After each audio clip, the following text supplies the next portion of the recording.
Linux के बारे में बात करेंगे। लिनक्स एक ऑपरेटिंग सिस्टम है और क्या है ये, इसकी हिस्ट्री देखेंगे, कौन से फीचर लिनक्स में है, इन सब के बारे में बात करेंगे आज। तो लिनक्स क्या है, अगर यूनिक्स आपको जानकारी हो, यूनिक्स का के साथ ग्राफिकल यूजर इंटरफेस लगा दीजिए, ये लिनक्स बन जाएगा, इस तरीके से कहना है। लिनक्स एक यूनिक्स का ग्राफिकल वर्जन है। ये मल्टी यूजर है, मल्टीटास्किंग है, मल्टी प्रोसेसर है। इसमें एक और चीज रह गई, वो है मल्टी थ्रेडिंग। इन चारों के बारे में मैं आपसे बात करूंगा आगे। ये ऑपरेटिंग सिस्टम है तो बाकी सारे ऑपरेटिंग सिस्टम के साथ भी ये काम कर रहा है, क्योंकि इसके अपने भी फ्लेवर खुद है। इसके अपने बहुत अच्छे फ्लेवर्स हैं, कुछ फ्री हैं, कुछ ओपन सोर्स हैं और कुछ क्लोज हैं, कुछ एंटरप्राइज एडिशन है। सारे प्लेटफॉर्म्स, मैक्सिमम प्लेटफॉर्म्स पे लिनक्स चलता है। लिनक्स के पहले क्या था, 80 के दशक में डॉस था, Microsoft DOS, disk operating system हुआ करता था। फिर आया एप्पल मैक आप जानते हैं, मेरे शब्द कम पड़ेंगे, इतनी अच्छी चीज़ है ये। थोड़ा सा महंगा था, या अभी भी है।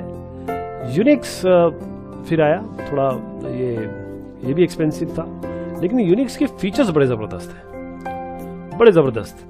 लेकिन ये जब आए तो मिनी कंप्यूटर में ही ये काम कर रहे थे, वो भी कमर्शियल एप्लीकेशन। तो लोग सोचने लगे कि देखिए ये सब चीज़ें तो देखी, कुछ यूनिक्स जैसा मिल जाए और फ्री मिल जाए, चीपर मिल जाए, हमारे पीसी में चल जाए, ऐसा कुछ उनकी सोच थी। बस फिर क्या था, इस पे शुरुआत हो गई कि चलिए कुछ ऐसा बनाया जाए। तो 1984 में रिचर्ड स्टैलमैन साहब ने GNU प्रोजेक्ट की शुरुआत की। GNU है, GNU का फुल फॉर्म देखिएगा, GNU's not Unix, GNU is not Unix, ये इसका फुल फॉर्म है। इसका जो एम था इस प्रोजेक्ट का, वो था कि भाई यूनिक्स लाइक एक ऑपरेटिंग सिस्टम बनाया जाए, यूनिक्स लाइक एक ऑपरेटिंग सिस्टम बनाया जाए जो आराम से कॉपी भी हो सके, आपके पीसी में आ सके और मॉडिफाई हो सके। तो स्टॉलमैन ने पहला ये GNU का C कंपाइलर बनाया 1991 में, ठीक 1991 में बनाया, पर फिर भी ऑपरेटिंग सिस्टम नहीं बना था। फिर एंड्रयू टेननबाउम ने एक और वर्जन बनाया, मिनिक्स। ये यूनिक्स का एक सिंप्लीफाइड वर्जन था पीसी के लिए। लेकिन मिनिक्स क्या था, वो स्कूल में पढ़ाने के लिए काम आने लगा और उसकी कैपेबिलिटी इतनी थी कि उसको वहाँ पढ़ाया जाए। इसका कोई इंटेंशन नहीं था कमर्शियल यूज के लिए। फिर आया सितंबर 1991, इसमें लिनस टॉरवाल्ड, जो कि सेकेंड ईयर स्टूडेंट हुआ करते थे कंप्यूटर साइंस के यूनिवर्सिटी ऑफ हेलसिंकी में, इन्होंने पहला प्रिलिमिनरी कर्नल बनाया लिनक्स का, जिसे हम आज लिनक्स वर्जन 0.01 भी कहते हैं। यहां से शुरुआत हुई, यहां से टेक ऑफ हुआ। देखिए सारा ग्राउंड वर्क तैयार हो गया था, यहां से टेक ऑफ शुरू हुआ। तो आज के समय में जो लिनक्स है, बहुत सारे जो कंप्यूटिंग प्लेटफॉर्म्स हैं वहां पर यूज हो रहा है। ये पीसीज में, यहाँ तक कि सुपर कंप्यूटर में भी यूज हो रहा है। कमर्शियल वेंडर्स जो आ गए हैं वो इसे यूज कर रहे हैं, इसको रीडिस्ट्रीब्यूटेड फॉर्म में बना रहे हैं, ताकि इसको जो यूजर स्पेसिफिक तरीके से दिया जा सके। जैसे मैं अगर कुछ के नाम लूँ, रेड हैट है, स्लैकवेयर है, बहुत सारे हैं, और ये नंबर मैं नहीं पढ़ना चाहूँगा क्योंकि ये बहुत ज़्यादा हो चुके हैं। और वर्ल्ड वाइड लिनक्स का इतना ज़्यादा यूज़ है, इतना ज़्यादा चार्म है, इतना ज़्यादा एक्साइटमेंट है, और ये ऐसी चीज़ है जिसको सब यूज़ कर रहे हैं। मैक्सिमम लोग लिनक्स पे हैं आजकल। तो लिनक्स की एक और ख़ास बात यह है कि ये फ्री सॉफ्टवेयर, ये फ्री मतलब इसके लिए आपको पैसे नहीं देने पड़ेंगे। अगर आप इसका बेसिक वर्जन यूज़ करेंगे तब आपको पैसा नहीं देना पड़ेगा। साथ में ये ओपन सोर्स भी है, आपके पास सोर्स भी खुला हुआ है, यानी जैसे ये बना है उसका कोड, सोर्स कोड आपके पास है। और जैसे FSF यानी फ्री सॉफ्टवेयर फाउंडेशन ने डिफाइन किया कि ये जो फ्री सॉफ्टवेयर है वो मैटर ऑफ लिबर्टी है, ना कि प्राइस है। ये मैटर है लिबर्टी का, ना कि पैसे का। तो FSF का कहना है कि ये फ्री सॉफ्टवेयर है, और फ्री सॉफ्टवेयर पे क्या चीज़ होनी चाहिए, ये 3 चीज़ें इसमें होनी चाहिए जो मैं आपको ये बताने वाला हूँ। 3, run the program for any purpose you want to rather than be restricted in what you can use it for. जिसके लिए मना किया गया उसके अलावा बाकी सब चीज़ें के लिए यूज़ कर सकते हैं। दूसरों से आप शेयर कर सकते हैं, उसमें उस प्रोग्राम को इम्प्रूव कर सकते हैं, उसमें अमेंडमेंट कर सकते हैं, उसमें मॉडिफिकेशन कर सकते हैं और उसे आगे आप दूसरों को दे सकते हैं। तो लिनक्स के सॉफ्टवेयर अगर आप देखें तो लिनक्स में रेड हैट लिनक्स है, ये आपका ओरिजिनल लिनक्स डिस्ट्रीब्यूशन था।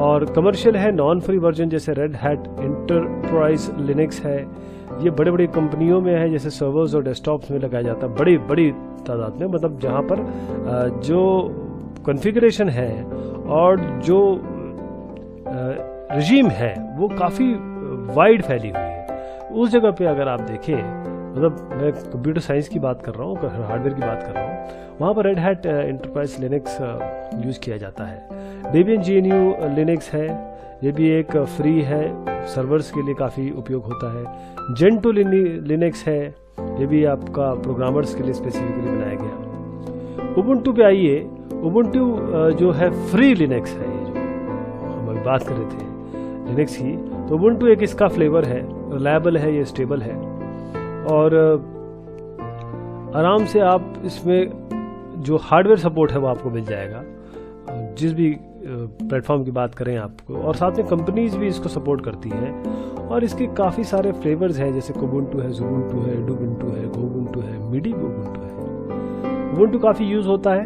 देखिए ये इसका जो ग्राफ है, उबुंटू कितना यूज़ होता है, सुसे कितना यूज़ होता है, other Debian, fedora, Gentoo other, ये सारे फ्लेवर्स हैं लिनक्स के। उसमें देखिए उबुंटू सबसे ज़्यादा यूज़ होता है, ये 2007 का है, लेकिन आज के समय में भी ये इतना ही वैलिड है। लिनक्स का डेस्कटॉप कुछ इस तरीके से दिखता है, देखिए ये सारी चीज़ें ओपन करके दिखाई गई हैं, सारी चीज़ें खुली हैं इसमें। अब इसमें जो डेस्कटॉप है इसको हम फेडोरा डेस्कटॉप बोलते हैं। ये जो डिफ़ॉल्ट डेस्कटॉप है इसके 3 जो आयाम है, 3 पार्ट्स हैं। तो सबसे पहला है मेन्यू पैनल, या मेन्यू पैनल को कहें, फिर उसके बाद डेस्कटॉप एरिया आता है, फिर विंडो लिस्ट पैनल आता है। तो मेन्यू पैनल है उसके एप्लीकेशन, जैसे स्टार्ट मेन्यू होता है विंडोज़ का, उस तरीके से है, यहाँ से आप अपने सॉफ्टवेयर स्टार्ट कर सकते हैं। और प्लेसेस, ये प्लेसेस है जिसमें आपका डायरेक्टरीज जो माउंटेड है, वॉल्यूम्स, मतलब जैसे आप कोई पेन ड्राइव लगाएंगे तो जो या हार्ड ड्राइव है आपकी, तो वो माउंट होती है, इसको जब हटाते हैं तो अनमाउंट किया जाता है। तो वो माउंटेड जो भी अभी सिस्टम में लगी हुई उनके बारे में बात हो रही है, कौन से डॉक्यूमेंट है, सर्च फंक्शन भी इसमें होता है। और जैसे कि मैंने आपको बताया, कोई एक्सटर्नल ड्राइव अगर आप माउंट कर रहे हैं, और डायरेक्टरी जो शेयर की जाती है नेटवर्क में अगर कोई डायरेक्टरी शेयर की गई है, कोई आपका जैसे पोर्टेबल म्यूजिक प्लेयर है, वो सारी चीज़ें प्लेसेस में आती है। सिस्टम मेन्यू में आपका log out, about, helps, lock screen और प्रेफरेंसेस होते हैं, जो कि ये बहुत इंपॉर्टेंट चीज़ होती है, ये तो होनी चाहिए। अगर आपको सबसे पहले कोई चीज़ नहीं समझ में आ रही तो हेल्प पे जाएंगे, अगर आपको सिस्टम से बाहर निकलना है, ऑपरेटिंग सिस्टम से बाहर निकलना है, तो लॉग आउट करना पड़ेगा आपको। इसी तरीके से मोजिला फायरफॉक्स आपका वेब कनेक्टिविटी के लिए, वेब ब्राउजिंग के लिए। ओपन ऑफिस आपका है writer.org, writer, open office.org, impress, ये राइटर जो है वो जैसे MS वर्ड होता है वैसा है, डॉक्यूमेंट लिखने के लिए, बनाने के लिए। ये आपका प्रेजेंटेशन के लिए ORG इम्प्रेस, ये आपका PPT वगैरह बनाने के लिए। और ये ओपन office.org कैल्क, ये आपका स्प्रेडशीट टूल है, जैसे एक्सेल की तरह है। इसी तरीके से एवोल्यूशन मेल क्लाइंट है, और पर्सनल इंफॉर्मेशन मैनेजर भी है।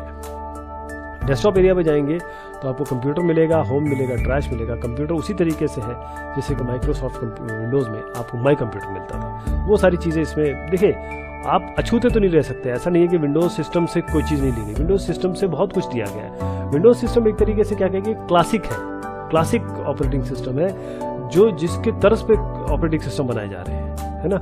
आज हो सकता है कि मैक बहुत फेमस हो गया, लेकिन आप ज़रूर ध्यान रखें कि जो बेसिक बिल्डिंग ब्लॉक्स हैं, जो बेसिक आइडिया है, वो आपको माइक्रोसॉफ्ट ने दिया है। इसी तरीके से होम है, जैसे मैंने आपको बताया कि आपकी म्यूजिक, मूवीज, डॉक्यूमेंट्स सब कहाँ रखें। तो जिस तरीके से माई डॉक्यूमेंट्स होते हैं आपके विंडोज़ में, उस तरीके से होम होता है। ट्रैश जैसे कि रिसाइकल बिन होती है, कोई भी जो भी चीज़ आप डिलीट करेंगे वो इस पर चली जाएगी। देखिए इस तरीके से स्टार्ट हेयर, ये आप स्टार्ट हेयर करेंगे, इफ़ यू स्टार्ट, ये आपको इस तरीके से दिखाई देगा। आपको स्क्रीन यहाँ पर फेवरेट है, प्रेफरेंसेस है, सिस्टम सेटिंग है, जैसे हमारे इसमें कंट्रोल पैनल वगैरह हुआ करता था वैसा है। और यहाँ पर आप और अंदर जाएंगे तो एप्लीकेशंस मिलेंगे, एप्लीकेशंस के और अंदर जाएंगे तो ये सारे एप्लीकेशंस दिखा देगा जो अवेलेबल है आपके लिनक्स में। ये प्रेफरेंसेस हैं, आप चेंजेस कर सकते हैं, यहाँ पे लुक एंड फील चेंज कर सकते हैं, डेस्कटॉप एरिया चेंज, मल्टीमीडिया आप चेंज कर सकते हैं, सेशंस चेंज कर सकते हैं। फिर ऑफिस के सॉफ्टवेयर जैसे मैंने आपको बताया, वर्ड भी है, पीपीटी भी है, स्प्रेडशीट भी है, यानी कि आपका एक्सेल भी है, और डेटाबेस एप्लीकेशन भी है। ये सारी चीज़ें आपको ऑफिस के सॉफ्टवेयर में अपने आप ही मिलेगी जब आप उबुंटू या फिर और कोई लिनक्स का वर्जन इंस्टॉल करेंगे। ये देखिए ऑफिस कुछ इस तरीके से दिखाई देता है, जो ऑफिस में यहाँ पर आप राइट कर सकते हैं। देखिए कितना सिमिलरिटी है इसमें माइक्रोसॉफ्ट ऑफिस में। वेब ब्राउजिंग के लिए आपके पास फायरफॉक्स है, फायरफॉक्स आप यूज़ करिए। देखिए यहाँ पर मोज़िला फायरफॉक्स है, आराम से इसको यूज़ करें। और जैसे आप ब्राउजिंग करते हैं, फायरफॉक्स बहुत ही ज़बरदस्त, बहुत बढ़िया आपका एक वेब ब्राउज़र है। और भी चीज़ें हैं जैसे ऑडियो प्लेयर है, CD प्लेयर है, साउंड जूसर, CD रिपर है, मैसेजिंग क्लाइंट है, FTP के लिए GFTP है, ये भी आपको मिलेगा। अब लिनक्स क्यों?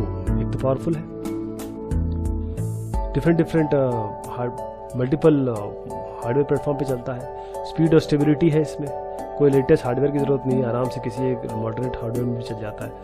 फ्री है, पैसे नहीं देने पड़ेंगे आपको। अगर आपको बहुत हायर एंड चाहिए, हायर सोफिस्टिकेटेड वाला चाहिए तो आप देंगे, वरना आप आराम से यूज़ करिए। कोई कुछ नहीं कहेगा आपसे कि आपने ये कैसे लिया, कहाँ से खरीदा, क्योंकि ये लाइसेंस है अंडर GPL जो है वो आपका ये पब्लिक लाइसेंस है, जो आपको बोलता है कि फ्री लीजिए, फ्री है आपके लिए।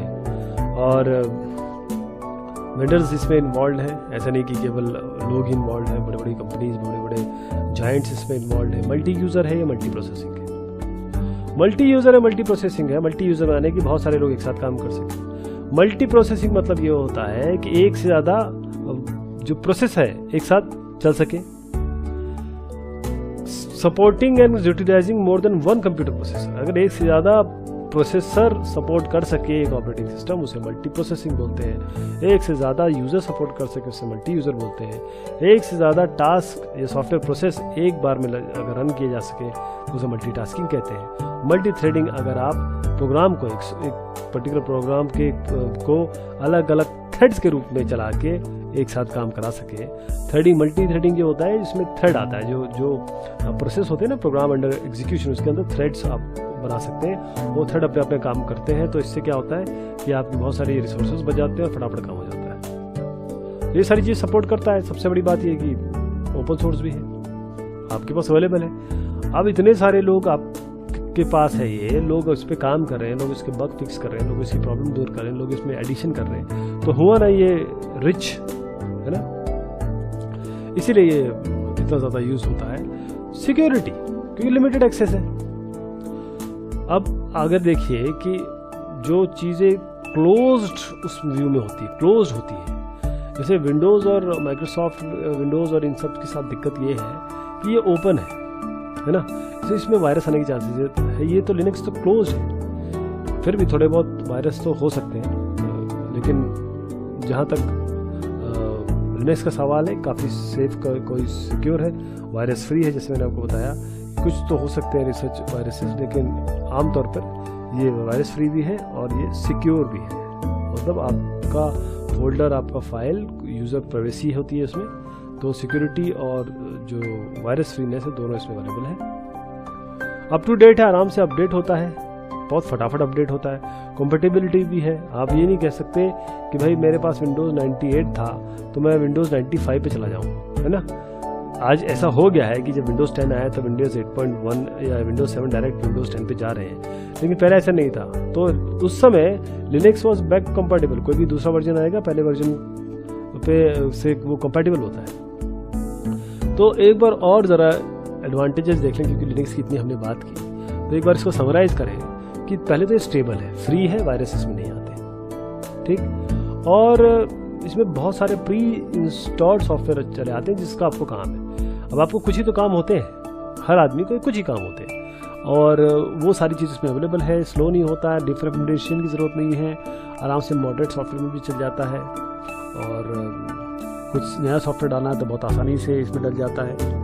और जो भी विंडोज़ के वर्जन्स हैं वो इसमें अवेलेबल है या फिर उसके ऑल्टरनेटिव्स अवेलेबल है, तो आराम से कस्टमाइजेशन हो सकता है, क्योंकि आपके पास इसका सोर्स कोड भी है। तो होपफुली आपको आइडिया लग गया होगा लिनक्स क्या होता है, कहाँ से इसकी उत्पत्ति हुई और आज इसका क्या स्टेट है। बहुत शुक्रिया, बहुत